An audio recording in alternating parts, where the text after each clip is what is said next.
وقفے کے بعد آپ کی خدمت میں دوبارہ حاضر ہیں اور اپنے پروگرام احسار ہے رمضان میں خوش آمدید کہتے ہیں۔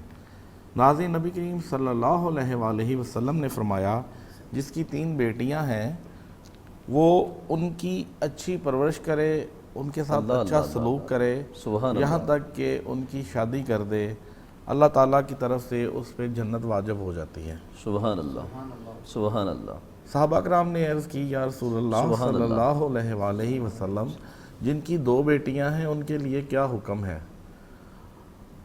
آپ کریم آقا نے فرمایا اللہ اللہ اللہ، سبحان اللہ، آپ کا سبحان اللہ، دریائے رحمت جوش پہ تھا۔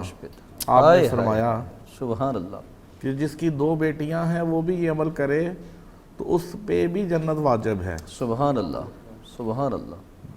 ناظرین، مزے کی بات آگے آپ کو میں کرنے جا رہا ہوں۔ صحابی یہ رسول صلی اللہ علیہ وآلہ وسلم عرض کرتے ہیں یا رسول اللہ صلی اللہ علیہ وآلہ وسلم جس کی 1 بیٹی ہے۔ اللہ اللہ اللہ اللہ، سبحان اب اللہ۔ سوال کرنے والے نے سوال کر دیا، آپ کا جواب سنیے۔ سبحان اللہ۔ آپ فرماتے ہیں اس کے لیے بھی جنت واجب ہے۔ سبحان اللہ، سبحان اللہ۔ ہمارے ساتھ علماء کرام موجود ہیں۔ سبحان اللہ۔ میں موقع کی نزاکت کو سمجھتا ہوں اور اس وقت فائدہ لینا چاہتا ہوں کہ ہم مفتی صاحب سے بیٹی کے بارے میں ہی سوال کرتے ہیں۔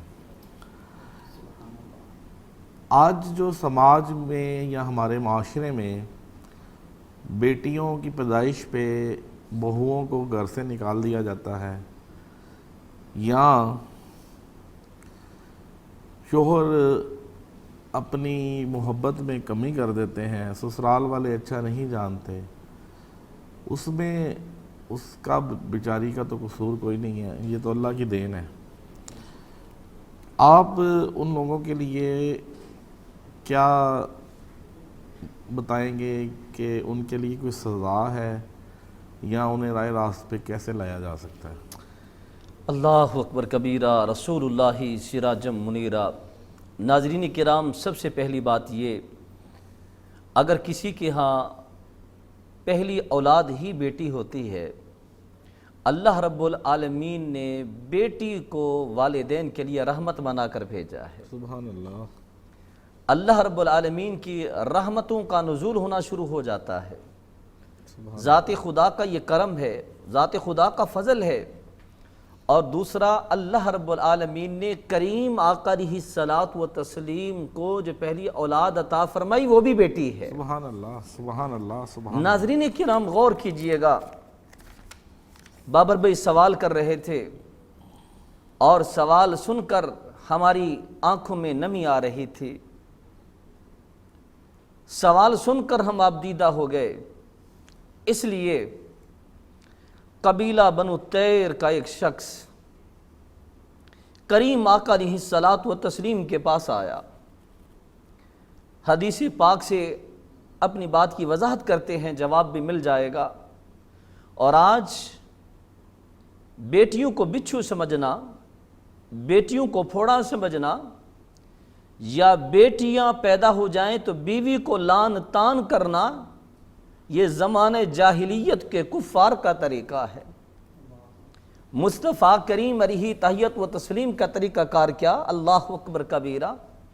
ادھر وہ لوگ زندہ درگور کر رہے تھے، ادھر جناب سیدہ فاطمۃ الزہرا رضی اللہ تعالیٰ عنہا جب آتی، میرے اور آپ کے لجپال کریم آقا علیہ الصلاۃ والتسلیم کملی والی چادر بچھا دیا کرتے۔ مصطفیٰ کریم علیہ تحیت و تسلیم نے بتایا، کائنات والو، میرا کلمہ پڑھنے والو، اگر بیٹیاں پیدا ہو جائیں مجبور نہیں ہونا، اگر بیٹی گھر میں پیدا ہو جائے تو مسرور ہو کے دکھانا ہے۔ قبیلہ بنو تیر کا وہ شخص مصطفیٰ کریم علیہ تحیت و تسلیم کے حضور حاضر ہوا، چیخ چیخ کر رونے لگا، یا رسول اللہ صلی اللہ تعالی علیہ وسلم، حضور بہت دیر کر دی، بڑی دیر کر دی مہرباں آتے آتے، بڑی دیر کر دی مہرباں آتے آتے، رو رہا ہے۔ مصطفیٰ کریم علیہ تحیت و تسلیم نے فرمایا، بتا تو صحیح کیا ہوا ہے۔ اس شخص کی آنکھوں سے آنسوں کی جھڑی لگی ہوئی ہے، شمع رسالت کے پروانے دیدار مصطفیٰ کر رہے ہیں، کریم آقا علیہ الصلاۃ و تسلیم کے ملفوظات عالیہ سن رہے ہیں، وہ ملفوظات عالیہ کہ ان کی باتیں امرت جیسی کانوں میں رس گھولیں، ان کی باتیں امرت جیسی کانوں میں رس گھولیں، وہ بولیں ہم سنتے جائیں جیون بھر نہ بولیں۔ ناظرین کرام، مصطفیٰ کریم علیہ تحیت و تسلیم نے پوچھا بتا تو صحیح کیا ہوا؟ کہنے لگا یا رسول اللہ صلی اللہ علیہ وسلم، میری زندگی میں 2 ایسے واقعات پیش آئے حضور، جب وہ سوتا ہوں سنتا ہوں، جب وہ واقعات یاد آتے ہیں حضور، وہ یاد آتے ہیں، دہراتا ہوں، چیخیں نکل جاتی ہیں۔ ایک واقعہ موضوع کی مناسبت سے ناظرین کرام آپ کی سماعتوں کی نظر کرتے ہیں۔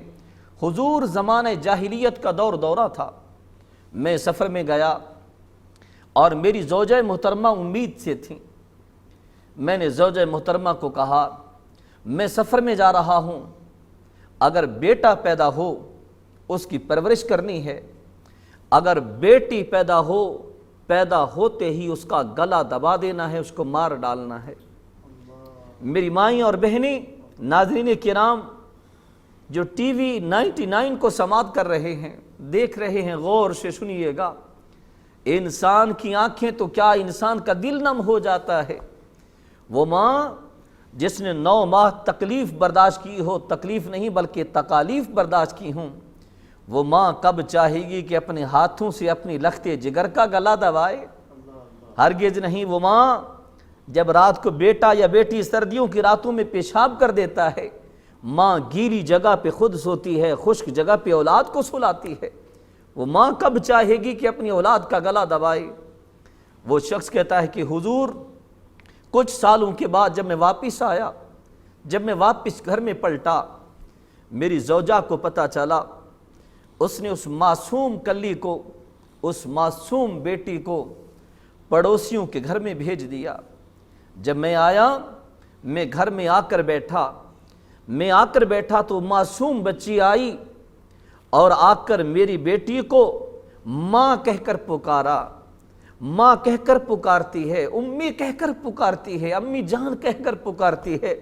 کہنے لگا حضور میرے ذہن کے اوپر جہالت سوار تھی۔ حضور جب اس معصوم بچی نے میری زوجہ کو امی کہا، وہ کہنے لگا مجھے غصہ آ گیا، میں تیش میں آ گیا، تیش میں آ کر میں نے گھر سے کئی کو لیا، کئی کو اٹھایا، جس کو کسی کہا جاتا ہے، کہتا ہے کہ میں نے اٹھایا اور ایک میں نے رسی پکڑی اور میں کئی کو لے کر اس معصوم بچی کا ہاتھ پکڑا اور میں بیابان جگہ کی طرف چلنا شروع ہو گیا۔ وہ معصوم بچی مجھے کہتی ہے پاپا ابھی اور کتنا دور جانا ہے، بس کریں، آپ تھک جائیں گے، آپ تھک جائیں گے۔ وہ شخص کہتا ہے حضور میں اس کسی سے کہیں سے گڑھا کھود رہا تھا، گرد اڑتا تھا، مٹی اڑتی تھی، وہ معصوم بچی اپنی چنی اتار کر، اپنا چھوٹا سا دوپٹہ اتار کر میری پیشانی سے گرد کو صاف کیا کرتی تھی۔ حضور پسینہ آتا تھا، پسینہ صاف کرتی تھی، اور مجھے ذرا بھر ترس نہ آیا، کہنے لگی بابا جان بس کریں، آپ تھک جائیں گے۔ حضور مجھ پہ جہالت سوار تھی، میں نے معصوم بچی کو پکڑا، میں نے پکڑ کر اس معصوم بچی کو، زندہ بچی کو گڑھے کے اندر ڈال دیا۔ حضور جب گڑھے کے اندر ڈالا، میں نے گڑھے کے اندر معصوم بچی کو ڈالا، بچی کی چیخیں نکل گئی، بچی رو رہی تھی، کہنے لگی ظالم باپ میں نے تو سیر ہو کر ابھی آپ کو پاپا بھی نہیں کہا، میں نے تو آپ کو سیر ہو کر ابا بھی نہیں کہا، میں نے تو ابھی اپنی معصومیت کی وہ فرمائشیں بھی میں نے آپ سے نہیں کی، ابھی تو میں نے آپ کو یہ بھی نہیں کہا پاپا میرے لیے کپڑے لے کے آنا، پاپا میرے لیے کھلونے لے کے آنا۔ ارے ظالم باپ مجھے کس جرم کی سزا دی جا رہی ہے؟ ناظرین کرام اس شخص نے کہا حضور میں نے بچی کو پکڑ کر گڑھے میں ڈالا، بچی چیختی رہی، چلاتی رہی، بچی روتی رہی، میں نے ذرا بھر ترس نہ کھایا، بالآخر بچی چیختی چلاتی میں مٹی ڈالتا رہا، وہ گڑھے کے اندر فوت ہو گئی۔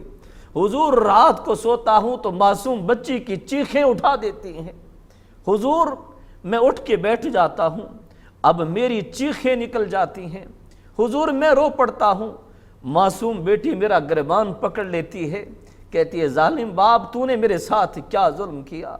ناظرین کرام، جب بیٹی پہ ظلم ہوا، بیٹی سے نا انصافی ہوئی، مصطفیٰ کریم مریحی تحیت و تسلیم بھی روئے، حضور کے پاک صحابہ بھی رو پڑے، داڑیاں مبارک ریش مبارک آنسوں سے بھیگ گئیں۔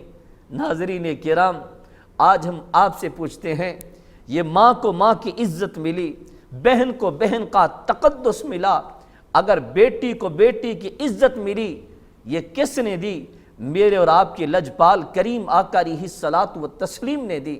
لہٰذا اگر گھر کے اندر بیٹی پیدا ہو تو بیٹی پیدا ہو، آپ نے ماتم نہیں کرنا، آپ نے غم نہیں کرنا، بلکہ خوشی منانی ہے۔ جب آپ خوشی منائیں گے تو ذات خدا بھی خوش ہوں گے، ذات مصطفیٰ بھی خوش ہوں گے، بلکہ اس خوشی کا صدقہ ذات خدا یقیناً بیٹا کی صورت میں نعمت بھی ضرور عطا فرمائیں گے۔ میرا اگلا سوال ہے مفتی صاحب سے کہ مفتی صاحب یہ بتائیں کہ سحری اور افطار کی عربی میں دعا نہیں آتی، جی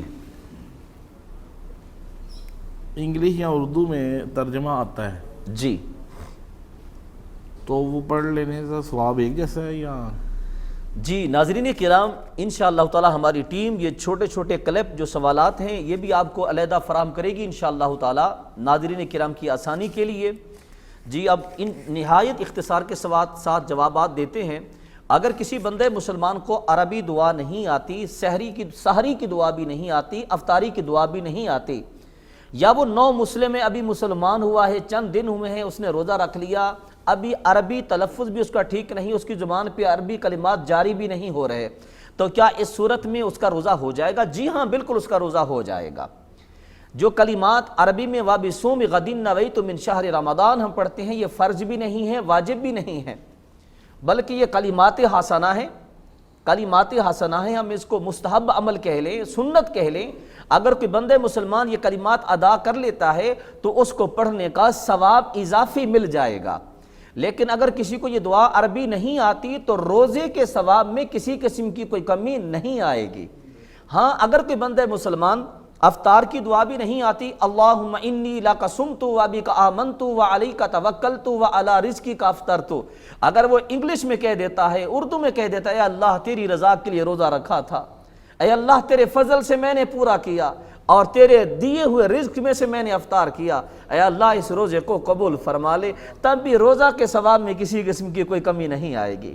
ہاں اگر آپ کو یہ دعا آتی ہے، مستحسن بات ہے، عمدہ بات ہے، آپ کو پڑھنے کا ثواب ضرور مل جائے گا۔ اگر آپ نہیں بھی پڑھ پاتے، بے شک آپ انگلش میں دعا کر لیں، آپ اردو میں دعا کر لیں، آپ کا روزہ مکمل ہو جائے گا۔ ناظرین، آپ نے دیکھا بڑی شائستگی کے ساتھ مفتی محمد ابراہیم گوری صاحب ہمارے سوالات کے جوابات دے رہے تھے۔ پروگرام کا وقت ختم ہونے کے قریب ہے۔ میں ثناخوان مصطفیٰ جناب سجاول علی قادری صاحب سے ملتمس ہوں، وہ آئیں اور گلہ عقیدت نچھاور کریں۔ سبحان اللہ۔ حشر میں خود کو جو دیکھوں گا بکھر جاؤں گا، حشر میں خود کو جو دیکھوں گا بکھر جاؤں گا، بکھر جاؤں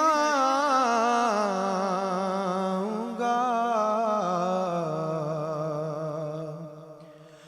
اپنے گئے نہ سنبھالا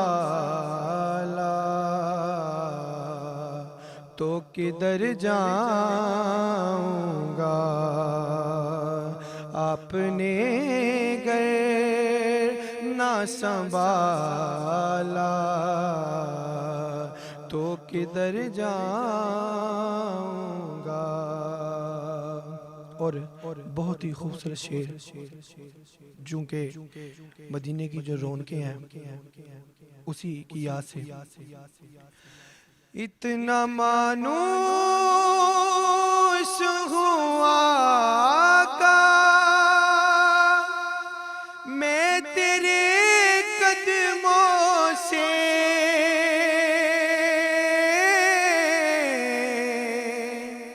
اتنا مانوس ہوا آقا میں تیرے قدموں سے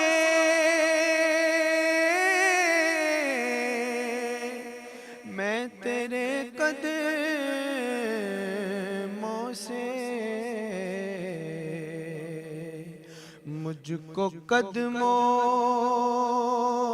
سے کیا دور میں مر جاؤں گا مجھ کو قدموں سے کیا دور میں مر جاؤں گا آپ نے گر نہ سنبھالا تو کدھر جاؤں گا میری ہر آس کی ڈوری در پنجتر سے جڑی میری ہر آس کی ڈوری در پنجتر سے جڑی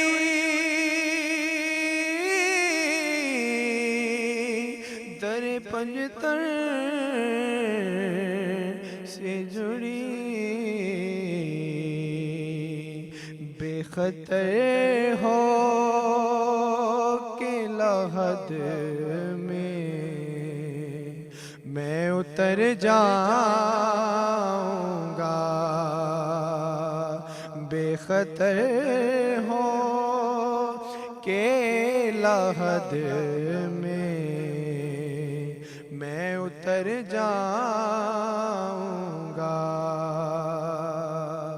اس سے بڑھ کر نہیں ذات کوئی اور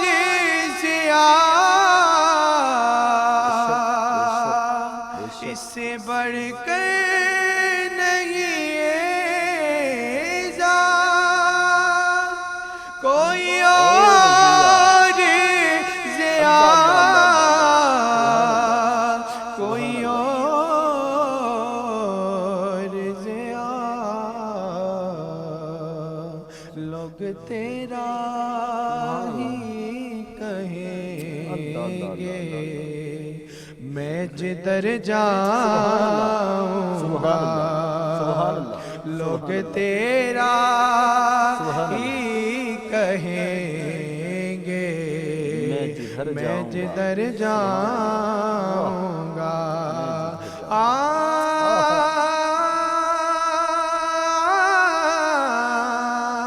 رسنا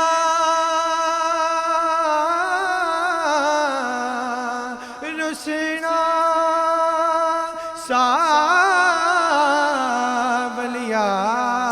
ساولیار مدتاں بیت گیاں مدتاں بیت گیاں حشر میں خود کو جو دیکھوں گا بکھر جاؤں گا.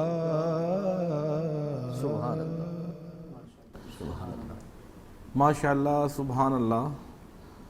بڑے خوبصورت انداز میں گولۂ عقیدت پیش کر رہے تھے سجاول علی قادری صاحب. میری ہر آس کی ڈوری سبحان در اللہ. پنج تن سے جڑی. اللہ اللہ اللہ، بے شک سبحان اللہ. میری ہر آس کی ڈوری در پنج تن سے جڑی، واہ. بے خطر ہو کے لحد میں اتر جاؤں گا. انشاءاللہ تعالی، انشاءاللہ اسی تعالی. دعا کے ساتھ سبحان اللہ. پروگرام کا وقت اختتام پذیر ہوتا ہے. فی امان اللہ.